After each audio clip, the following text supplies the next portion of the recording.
আমি পরমা শক্তি, এই সমগ্র বিশ্ব আমারই স্বরূপ।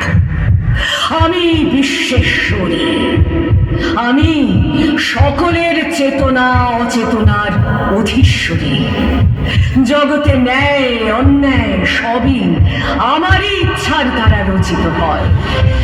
কালের গতি আমারই পরিচালনায় চালিত হয়। তাই আমি কালী। এই জগতে সবই আমার ইচ্ছায় গতিশীল। প্রপঞ্চ হতে দুরস্থা সত্যদের আমি শক্তি, বৈষ্ণবদের আমি বিষ্ণু, আবার শৈবদের কাছে নিজেকে পরম শিব রূপে প্রকাশ করি।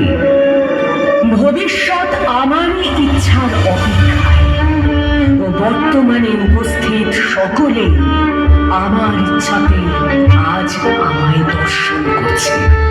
আমি সেই মহা